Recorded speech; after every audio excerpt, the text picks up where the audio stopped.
Okay, folks, welcome back to stage two of the evolve phase of the International Roadmap. In this part of the evolve phase, we are going to talk a little bit about planning. Done the research in the first part. Now the next step is actually creating a plan. This is, for me as your coach, like a really exciting time because we get to help you graduate, right? From someone who consumes training plans or just follows them to someone who helps create them. In many cases, the events that people pick as they move on beyond the team are not just simple events. Like, why would why would you make it easy, right? So you'd pick something that's pretty unique. You're like, I found an event, coach, that I'm really excited about. It's swim, run, ping pong, then like bungee jump into surviving a pit of snakes, and then I ride a TT bike. Let's know. Do you have a plan for that, coach? I'm gonna say no.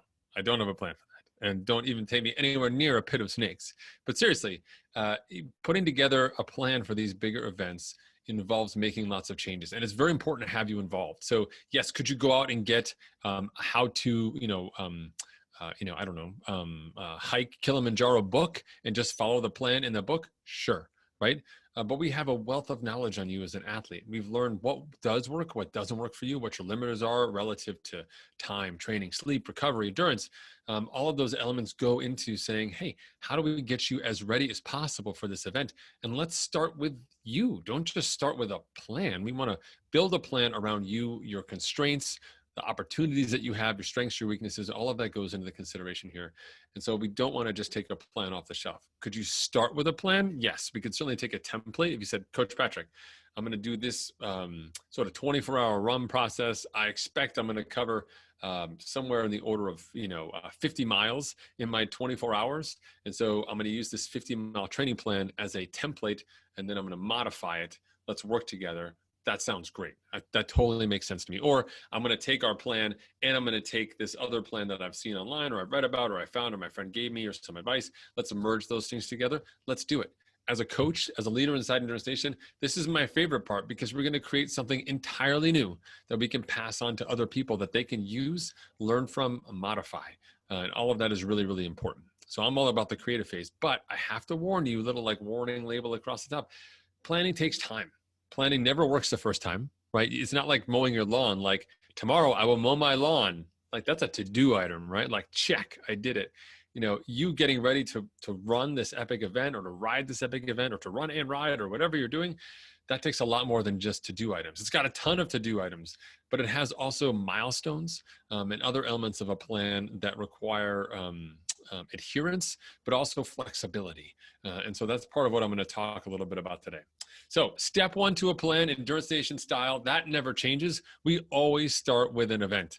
So whatever that event is for you, by now you've concluded the research phase and you've picked an event, or at the very least you've narrowed it way, way down to a specific event that we can work off of. We can use that event then as our target. Having an event tells us timing, having an event tells us distance, having an event gives us fitness requirements, whether there's cutoffs or specific elements to it. And all of that informs many of our decisions and takes care of a great deal of them. If you just say, I'm training for something later on, not now, that requires me to do lots of stuff and I'm going to be up at night, but sometimes sleeping, not a lot I can do for you there, right? So just like you go to your doctor and you say, it hurts right here. It's been hurting right here ever since I decided to jump off that bridge and I put my hand over my head. And one time I crashed my bike and it also hurt right here when I did it. And they fixed it by doing this. That's really helpful to your doctor, right? They can say, oh, this person has experience with this injury. This person knows exactly what they did. I understand the context of it. They tell me when it happened. Like, that's great. So that's all the information we want to bring to the table too when we create your plan. So starting with picking that event. So pick that event, put your money down, get in the mix, and we go from there, right? So step one, do it, and then come back. If you haven't done it, I'll wait.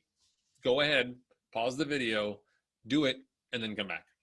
All right? While you're doing it, I'm going to go take a look at my notes right here. All right. The next piece beyond that is scheduling the season. Now, scheduling the season is really interesting because, as you can see from this roadmap page further above, we already have a season arc that works across a year, and we can use a great deal of that same process to get you ready for whatever your event may be. So if you're doing a team time trial race that's 500 miles long, and you know it's going to take 3 days to do it, for example, or 2 days to do it, or whatever it is, I honestly do not know how long it would take someone to do that. But if that's the case in terms of the event that you're working off of, then we want to train you for it. How do we get you ready for that? What do you need to be able to contribute or do in that event? That then dictates the span of time required for you to get ready. For most people, given the adventure quotient is respectably high, or at least I hope it is for your sake, that it's going to take a bit more time to train for it. So I plan on telling people, for the most part, 6 months. It's kind of a baseline, like, hey, I'm going to do this new adventure. I need 6 months to get ready. That assumes you're showing up healthy. You're showing up ready to go. There's not a lot of logistics or things that we need. You own the equipment. You have access to the places you need to train, all that stuff, right? Anything beyond that, the newer the adventure, the more epic the adventure, the context of it. If it grows in scale, then we need more time, perhaps a year, like a full 9 months, a season, or maybe perhaps even beyond, right? Where you say, hey, I want to do this crazy event, but in order for me to run Death Valley, I've got to be able to run a 100-miler first. So I've got this interim event I'll turn on the way to my long-term journey. That whole process could take 2 years. And it starts off with a year on the front end, and then we move to that second year, okay? So we kind of break down the season and think about how we're going to handle it. And the typical season inside Endurance Station, as always, starts off with the early planning phase, goes into our out-season phase where we're doing a lot of fitness work, building strength and resilience in the wintertime and maximizing recovery, doing all the smart stuff, all the bonus time, extra homework, strength, flexibility, core, all that good stuff, right? And then transitioning from that into a specificity phase where we say, hey, what's the critical success factor for you? If you're doing this, if you're doing the Leadville 100 run, critical success is being adapted to altitude, understanding altitude, being able to hike fast, running when you can, running when tired. So how do we create conditions to be successful? But specificity phase is saying, let's target these critical areas so you can be successful from a fitness standpoint. And then finally, we have our race prep phase. And even if this isn't a race, your event prep phase, where you're doing the work that puts the finishing touches on your fitness. This is the culmination of months, weeks of work that build up to it. We put it into this event prep phase. And that's what we're going to say. I'm going to do these long rides, these long runs, these key workouts, this crazy weekend, or 2 of those crazy weekends, all in preparation to have you be ready. That's super important, right? So we want to have that mapped out for you. And that kind of leads me to my next point, bit of an overlap here, but also important. We need to call out what the critical success factors are. What's going to separate a bad day from a good day from a great day in your event of choice? What is it, right? So if you've picked a bike ride like the Dirty Kanza, 200 miles, crazy gravel, so long, you need your own fueling, etc. What's a critical success factor that's going to make you better in that event than you would otherwise be? For that type of duration on the bike, there's a lot of equipment changes that need to happen to make your ride a little more comfortable, for sure, and definitely supplies to make sure that you're self-sustaining on the course should you have a mechanical. But for me, a huge part of spending that much time on the bike, on a gravel bike, which is not meant to be like super comfy, I would look at that and say, my core strength, functional strength, ability to stay on the bike, ability to stay comfortable on the bike, ability to still be able to work the bike, really important. So for me, a critical success factor on that event will be making sure that I'm functionally healthy and strong enough that I can be successful in the context of the event and actually use, my legs, my lungs, the way that I want to be successful, and not feel as though all of that has been wasted, all that fitness is lost simply because my lower back is given out or my calves are cramping, right? So identify those critical success factors that are going to set things apart. And those are elements that we'll not only consider across the course of a season, some of them we may want to address earlier than later, for example, but we can also factor them into key milestone pieces so we make sure we're good, right? So if you're, for example, going to need to make some equipment changes, we don't need to do that right away in the beginning of the year, beginning of your season, but we do need to have it all locked and loaded before you start that event prep phase, that race prep phase at the end. So 3 months out from your event, if your event's August, that means May, you have that stuff, you've got it on your bike or on your shoes or whatever it is, you run with it, you drink it, you eat it, you chew it, and all of it's there. And so you can say, I'm going to practice with this thing. So by the time I get to my event, I'm ready to go. So I'm much better from an equipment perspective, a critical success factor, or I've built resilience. Perhaps you want to do this long ultra run, but you always break down. I have similar overuse injuries. Then a critical success factor is saying, how do we keep you healthy? What do we do, right? But those of you who are crazy busy, right? You work massive full-time jobs. You've got an active family life. You have other hobbies and things. And oh, by the way, you also want to do this epic stuff. For you, scheduling is really important and making sure you've got time to do the work, but also time where you can recover. So perhaps recovery is a key element, or perhaps using interim events as training or bigger training opportunities. Maybe easier for you to get away and do an event than to actually, make it at home and create this more dynamic week that you can do from week after week, because your schedule just doesn't work that way. There's lots of different elements that constitute success factors for you. This is an important time for you to write down what you think your success factors are. And the categories I would give you are physical, right, in terms of fitness, in terms of infrastructure, health, and so on. Equipment, making sure that you have all the resources and tools, and are there some elements that are better than others? Having skis that for skinning are great. If you're racing skimo, you need racing skis, very different, right? Very lightweight, very specialized, so totally different. So make sure you have what you need, right? So we have fitness and we have equipment, and then finally I would talk about in the nutrition side. And I take nutrition out of equipment because nutrition for me is a practice, and nutrition is not static, right? If I want to go faster, I can buy race tires. Those race tires don't act differently every time I ride them, thank God. But you know what does? My stomach. Sometimes my stomach loves this food. Other times my stomach does not love this food.